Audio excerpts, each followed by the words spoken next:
دنیا میں آنے سے پہلے بھی ہم ایک زندگی گزار آئے ہیں، اور بدقسمتی سے اس کا تصور بہت کم لوگوں کو حاصل ہے، اور عہد حاضر کے جو ریشنلسٹ قسم کے اقلیت زدہ میں کہتا ہوں انہیں، یا اقلیت گزیدہ، اقلیت سے ڈسے ہوئے لوگ، وہ ان چیزوں سے اباع کرتے ہیں، دور بھاگتے ہیں۔ ہماری پہلی تخلیق ہوئی تھی عالم ارواح میں، الارواح جنود مجندہ، لشکروں کے لشکر تھے۔ آدم سے لے کر آخری انسان جو دنیا میں پیدا ہوگا قیامت تک، سب کی ارواح عالم ارواح میں پیدا کر دی گئی۔ وہاں عہد لیا گیا، الست بربکم قالوا بلی، کیا میں تمہارا رب نہیں ہوں، مالک نہیں ہوں؟ ہم سب نے عہد کیا تھا، کیوں نہیں؟ شہیدنا، ہم گواہ، یہ عہد الست۔ اور ظاہر بات ہے کہ عہد جو ہوتا ہے جب تک انسان کو اپنی ذات کا شعور نہ ہو، خود شعوری نہ ہو، آپ دنیا میں معاہدہ کرتے ہیں تو کہتے ہیں کہ بقائمی ہوش و حواس میں یہ عہد کر رہا ہوں، معاہدہ کر رہا ہوں، تو ظاہر بات ہے کہ اس وقت ہم تھے اور ہوش و حواس کے ساتھ تھے، خود شعوری کے ساتھ تھے، لیکن صرف ارواح تھی، جسد نہیں تھے۔ اور یہی ہے وہ مقام جس کے بارے میں حضور نے سے جب پوچھا گیا کہ متى وجبت لک النبوۃ یا رسول اللہ، اللہ کے رسول آپ کو نبوت کب ملی؟ تو آپ نے فرمایا والآدم بین الماء والطین، ابھی آدم کا حیولہ جو ہے ابھی گارا گوندھ ہی رہا تھا، پانی اور گارے کے درمیان ہی تھے آدم، کہ میں اس وقت بھی نبی تھا۔ عالم خلق کا ابھی آغاز نہیں ہوا، ابھی عالم ارواح میں بھی جو تمام ارواح ہیں وہ اپنی امتیازی شان کے ساتھ ہیں۔ روح محمدی صلی اللہ علیہ وسلم، جس سے اگر نور محمدی کہیں تو غلط نہیں ہے، اس لیے کہ ارواح کا جو مادہ تخلیق ہے وہ نور ہے، جیسے فرشتوں کا مادہ تخلیق نور ہے۔ مسلم شریف میں حضرت عائشہ صدیقہ رضی اللہ تعالی عنہ سے روایت موجود ہے، اللہ نے فرشتوں کو نور سے پیدا کیا۔ روح، فرشتے روح ہیں، ارواح ہیں، روح القدس، روح الامین، اور ارواح انسانیہ بھی روح ہے، یہ سب ان کا مادہ تخلیق نور ہے۔ اس وقت ہم پیدا کیے گئے، صرف ارواح کی شکل میں ہم سے عہد لیا گیا اور پھر سلا دیا گیا۔ یہ پہلی موت تھی جو ہم پر وارد ہوئی ہے اس دنیا میں آنے سے پہلے،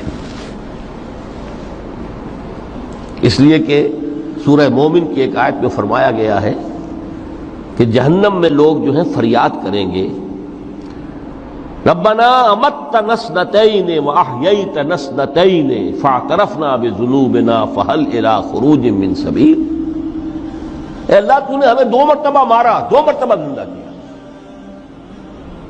تو اب ایک مرتبہ اور صحیح، کہ یہاں سے نکلنے کا بھی کوئی راستہ ہے کہ نہیں؟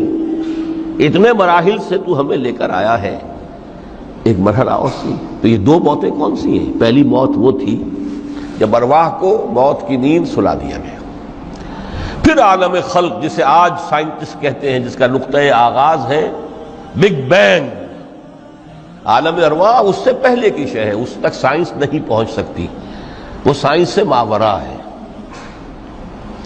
لیکن جہاں سے سائنس شروع ہوتی ہے وہ عالم خلق کا آغاز ہے، بگ بینگ سے۔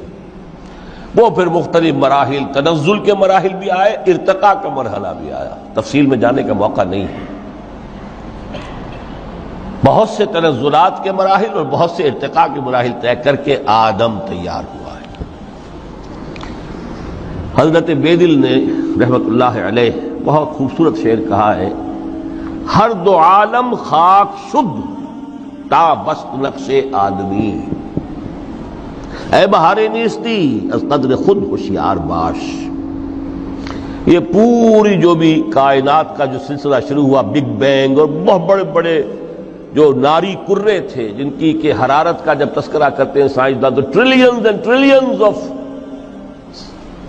فارن ہائٹ، یہ ان کی اس وقت اس کی جو حرارت کا عالم تھا، لیکن پھر وہ ٹھنڈے ہوئے، کچھ اس میں سے کوئی، پھر خاک کی تہ جو ہے زمین کے اس کرے پر آئی، ہر 2 عالم خاک شد، یہاں سے اب آدم کا حیولہ تیار ہوا، تا بست نقش آدمی، اس کے بعد ارتقائی مراحل ہیں، اور پھر آدم کی وہ روح جو کولڈ سٹوریج میں تھی جب وہ لا کر پھونکی گئی ہے، جسد آدم جو ہے وہ مسجود نہیں تھا، مسجود تو تب بنا ہے جبکہ اس میں روح آدم وہ لا کر پھونک دی گئی۔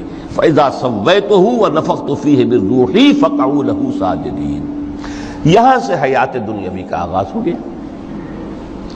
پھر وہ سلسلہ تناسل ہے، آدم اور حوا کی نسل میں سے ہر بچہ 4 ماہ کے بعد جب اس کا ایک حیولہ رحم مادر میں تیار ہو جاتا ہے، حدیث ہے متفق علیہ عبداللہ ابن مسعود سے رضی اللہ تعالی عنہ، اور جس کے اندر آغاز میں وہ کہتے ہیں کہ حضور نے ہمیں یہ بتایا وَهُوَ الصادق المصدوق، دیکھنا تم کہیں شک میں نہ پڑ جانا، محمد کون ہے؟ الصادق المصدوق، جو سچے ہیں، جن کی سچائی کی اللہ گواہی دیتا ہے،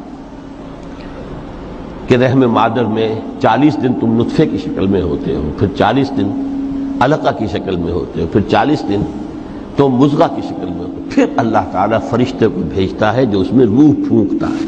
وہی عمل جو آدم کے جسد حیولہ کے ساتھ ہوا تھا، ہر ابن آدم اور بنت آدم کے لیے وہی عمل ہے کہ جو رحم مادر میں 4 مہینے کے بعد دہرایا جاتا ہے۔ یہاں سے حیات دنیاوی شروع ہوئی، پھر موت، یہ دوسری موت ہے۔ اب پہلی موت تو وہ تھی، لیکن دوسری موت یہاں سیپریشن ہو جائے گی۔ جو زمین سے آیا تھا تخلیقی مادہ، وہ جسم میں گیا، جسم زمین میں گیا، گل سڑ کر ختم ہوا۔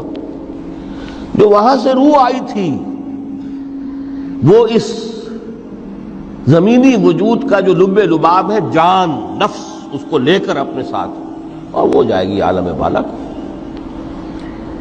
پھر یہ ایک وقفہ ہے، پھر بعث بعد الموت ہے۔ تو احیاء بھی 2 ہو گئے، ایک مرتبہ پہلی موت کے بعد زندہ کیا اس عالم میں، آنکھ کھلی اس عالم میں ہماری، یہ پہلا احیاء تھا۔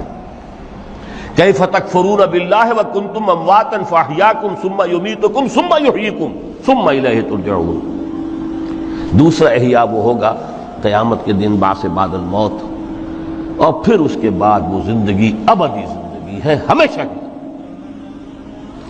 یہ تصور سامنے رکھیے۔ تو یہ جو تھوڑا سا وقفہ، یہ تو زندگی بہت طویل ہے۔ تو اسے پیمانہ امروز و فردا سے نہ ناپ، جاویداں پہم دماں، ہر دم جواں ہے زندگی۔ اس میں یہ وقفہ جو ہے، خلق الموت والحیات لیبلوکم ایکم احسن عملا، یہ اس جسد کے ساتھ اس روح کا اتصال، اور یہ 30 40 50 60 70 80 100 برس کی عمر، یہ ایک وقفہ ہے، یہ امتحانی وقفہ ہے، تمہیں جانچا جا رہا ہے، پرکھا جا رہا ہے۔ ایکم احسن عملا۔ اب اگر تو 2 چیزیں انسان پر واضح رہیں، اور نہ صرف واضح رہیں، مستحضر رہیں۔ واضح تو ہو جاتی ہے ایک چیز، پھر آدمی بھول جاتا ہے، تو کوئی فائدہ نہیں دیتا اس کے۔ مستحضر ایک یہ کہ اصل زندگی آخرت کی زندگی ہے، طویل ہے۔ بل توثرون الحیات الدنیا والآخرۃ خیر وابقیٰ، کلا بل تحبون العاجلہ وتذرون الآخرہ۔ تم اس عاجلہ کو پسند کرتے ہو، اس دنیا کی زندگی کو تم ترجیح دیتے ہو، جبکہ آخرت ہے جو باقی رہنے والی ہے، ابدی۔ اگر تو یہ معلوم ہو، جیسا کہ سورہ عنکبوت کی آیت کے حوالے سے میں نے آپ کو آیت سنائی کہ وما هذه الحیات الدنیا الا لہو ولعب وان الدار الاخرۃ لہی الحیوان لو کانوا یعلمون۔ اصل زندگی جو ہے وہ آخرت کی زندگی ہے، کاش کہ انہیں معلوم ہوتا۔ ایک حقیقت تو یہ معلوم ہو اور مستحضر رہے کہ اصل زندگی آخرت کی زندگی ہے، اور دوسری حقیقت یہ کہ یہ دنیا کی زندگی ایک امتحانی وقفہ ہے۔ دین کی بات پھیلانا صدقہ جاریہ ہے، ثواب کی نیت سے ویڈیو کو شیئر ضرور کیجیے۔ جزاک اللہ۔